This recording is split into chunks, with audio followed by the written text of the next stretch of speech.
For months, astronomers assured us that 3 Atlas would be nothing more than a spectacular flyby. A harmless interstellar visitor. A glowing stranger that would skim past Mars and vanish into the black between stars. But the cosmos doesn't do harmless without reason. Because James Webb, our most advanced eye in the void, has delivered data that flips the narrative upside down. The numbers have changed. The margins have collapsed. The trajectory has shifted. And now, for the first time, scientists are whispering the one thing no one wanted to hear. 3 Atlas might hit Mars. This isn't just about a comet. This is about precision maneuvers, clock-like gas pulses, and an object that behaves less like a drifting rock and more like a spacecraft. The deeper you go into the data, the clearer it becomes. 3 Atlas isn't wandering. It's steering. Adjusting. Correcting. And the red planet is directly in its path. Whatever this thing is, it isn't finished with our solar system. When 3 Atlas was first detected on July 1st, it looked ordinary enough, at least by interstellar standards. A fast-moving blur wrapped in a glowing coma, inbound at nearly 87 kilometers per second relative to the Sun. At that speed, it could cross the distance between Earth and the Moon in under 80 minutes. But velocity wasn't what stunned scientists. Behavior was. Comets usually slow down, fragment, or stabilize as they approach the inner system. 3 Atlas did the opposite. Its velocity increased, subtly but consistently. Its trajectory tightened. Small but measurable course corrections appeared where none should exist. Within weeks, its coma doubled in brightness. Spectral analysis revealed violent ultraviolet spikes and carbon dioxide outgassing at levels never recorded in any known comet. It wasn't behaving like frozen debris. It was behaving like something under control. Then Webb's deep field instruments caught what changed everything. Rhythmic pulses from the tail.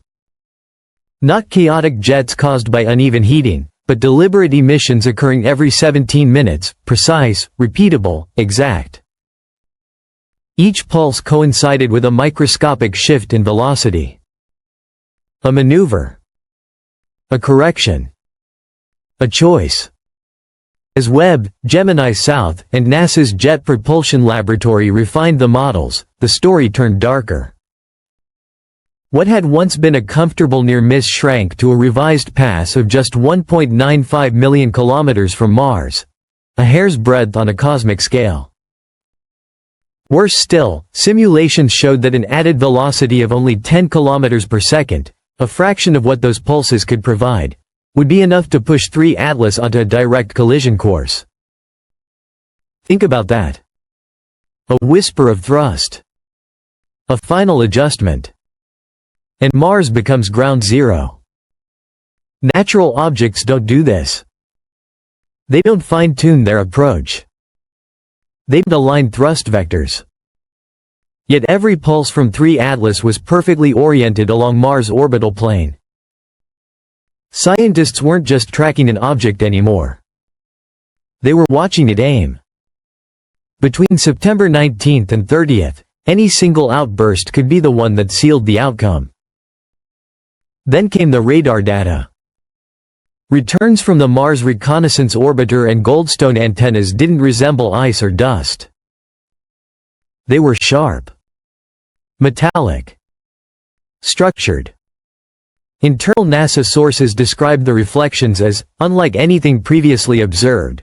Amateur astronomers added another layer.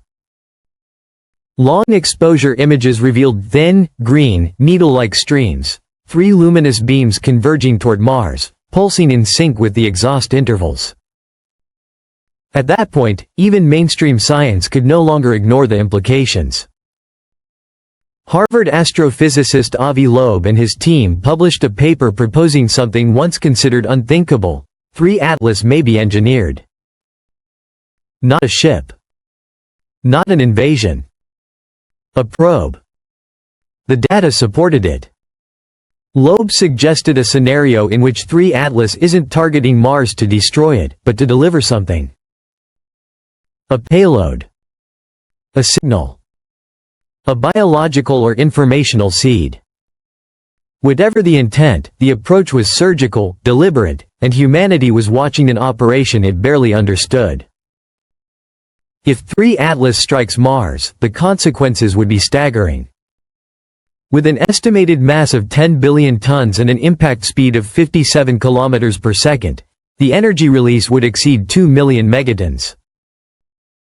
A crater over 60 kilometers wide. Debris launched into Martian orbit, some of it potentially escaping into interplanetary space. Some of it, eventually, could reach Earth. But the real danger isn't debris. It's contamination. Mars hosts decades of scientific assets, rovers, orbiters, climate records, experiments searching for life. An impact wouldn't just erase machines. It would expose deep layers of Martian crust, cracking open regions never touched by sunlight. Subsurface lakes. Dormant microbes. Ancient ecosystems sealed beneath permafrost. And if 3 Atlas carries organic compounds, or worse, synthetic biology embedded in its outgassing trails, the result wouldn't be annihilation. It would be fusion. Biologists have a name for this: panspermia in reverse. Life not spreading from Mars outward, but being deliberately introduced into it. A chilling thought. What if the goal was never destruction? What if Mars is the incubator? As 3 Atlas approached its closest point, James Webb performed a final ultra-deep scan. The results were classified for 48 hours before a limited release. But leaks painted a darker picture. Webb's instruments detected polymer-like structures resembling plastics and carbon nanotubes, intermixed with natural gases. These don't form naturally in space. They are engineered. Persistent isotopic anomalies followed, carbon and hydrogen ratios that matched no known solar system source. In short, 3 Atlas contains things that should not exist, and all of it is headed toward a planet that may still be alive. NASA went quiet. Press briefings stopped. Telemetry from Perseverance and Tianwen-1 showed unexplained gaps. Questions were deflected. Then a phrase leaked from a classified transmission: impact protocol initiated. No one knows exactly what that means. But insiders claim encrypted signals were sent from Earth to every functioning Mars asset. Strange, because there is no known way to deflect or intercept 3 Atlas. Unless those signals weren't meant to stop it. Unless they were meant to prepare something. SETI cryptographers tried a radical experiment. They translated 3 Atlas's trajectory, its timing, velocity shifts, and gravitational vectors, into binary. After applying standard deep space compression algorithms, something emerged. Structure. Atomic numbers appeared: 6, 8, 14, 26. Carbon. Oxygen, silicon. Iron. The foundations of life and machines. Interwoven were prime number countdowns and recursive spacings consistent with messaging protocols. The conclusion was disturbing. 3 Atlas isn't broadcasting through radio. It's broadcasting through motion. The trajectory itself is the message. Then another anomaly appeared. Trailing the object at a constant 0.07 astronomical units was something else. Not debris. Not gas. Radar couldn't detect it. Infrared couldn't heat it. Yet photometric analysis showed light bending around a defined absence, a shadow moving in perfect unison with 3 Atlas. Always the same distance. Untouched by gravity. Something was following it. Or something was being carried. As the projected impact window narrowed, planetary scientists noticed a chilling coincidence. The trajectory passed directly over Elysium Planitia, a geologically young region marked by strange symmetry. Satellite imagery revealed spiral flows and concentric ridges resembling Fibonacci patterns.